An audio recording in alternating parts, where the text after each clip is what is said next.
Welcome to today's Camino segment. This morning we are honoring today's very special holiday, Cinco de Mayo. And while it is a well-known and well-celebrated holiday here in the U.S., there's a pretty common misconception about the holiday. Here to tell us more about Cinco de Mayo and the true reason behind the celebration is MSU Denver's Dr. Luis Torres. Dr. Torres, thank you so much for being here. I think it's so important on this day every year just to remind the folks and educate some others because a lot of people, I think probably most people, think Cinco de Mayo is a celebration of Mexican Independence Day, and that is not the case. Right, although I have to say that's understandable. The actual Mexican Independence Day, of course, is September 16th, 1810, the beginning of the revolution in Mexico against the Spaniards.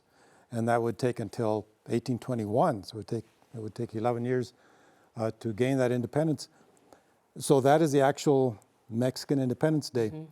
I call the Cinco de Mayo, maybe nobody else does, but I call it Mexico's second Independence Day. Okay. Because if the French had won that Battle of Puebla, it could very well have been a colonization situation by the French against Mexico.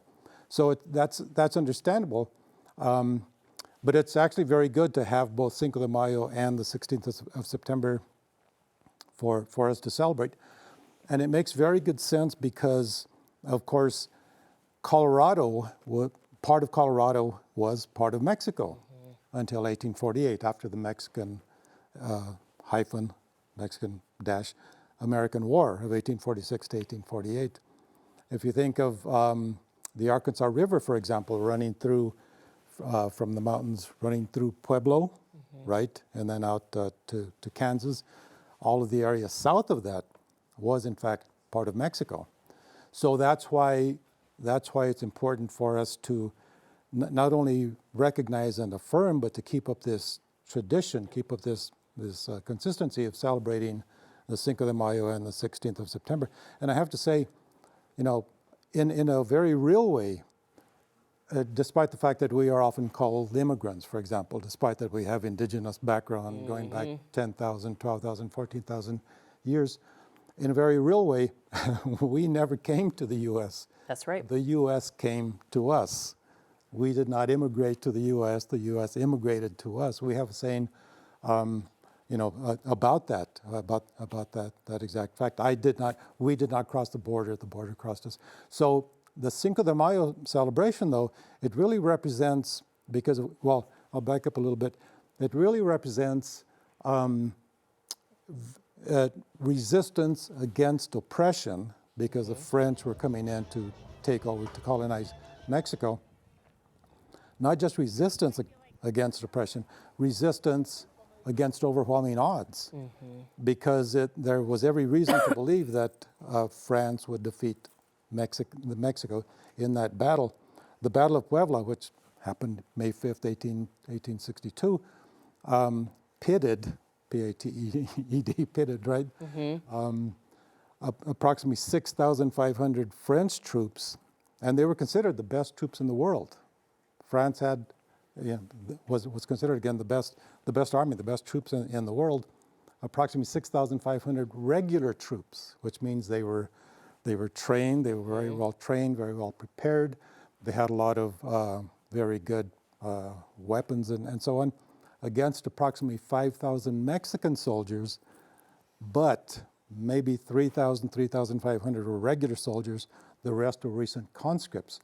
So again, there was every reason to believe that France would be able to defeat the Mexican soldiers in Puebla, but they didn't. The Mexican soldiers defeated the French. Now, why Puebla? Just by the way, brief geography point here. The French troops landed in Veracruz on the eastern side of Mexico, in Veracruz. Between Veracruz and Mexico City, which is really where the French soldiers wanted to go, is Puebla. It's very similar to, say, Pueblo here, coming into Denver. So it was really a battle again of these almost overwhelming odds against the Mexicans.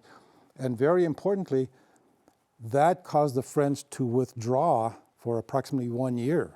They had to go back to Veracruz the survivors had to go back to Veracruz, and then they had to go back to France, secure an additional, I think it was 30,000 soldiers that came after that, back to Mexico. The following year, also in May, late May, although it was late May then, they attacked Puebla again and essentially held a siege against Puebla. And Puebla finally had to capitulate, and then the French soldiers were able to go into Mexico City. But the point is, that 1 year really gave the Mexicans time to secure more soldiers and prepare for that coming battle.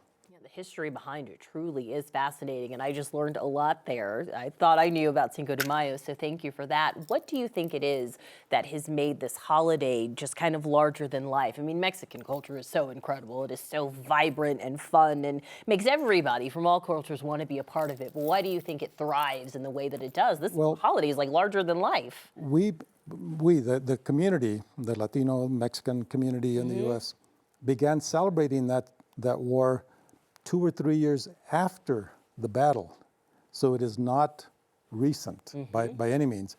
And here we celebrated in Denver. My great-grandson danced in one of the celebrations. Oh, this weekend? On Saturday, yes. Denver, Pueblo, Greeley, Fort Collins, Longmont, and so on, several places. Here in Denver, there are 3 or 4 celebrations. So it's because, again, it's because we have that long tradition. I'm not going to read this poem. I don't think I have time, but I brought a couple of books here.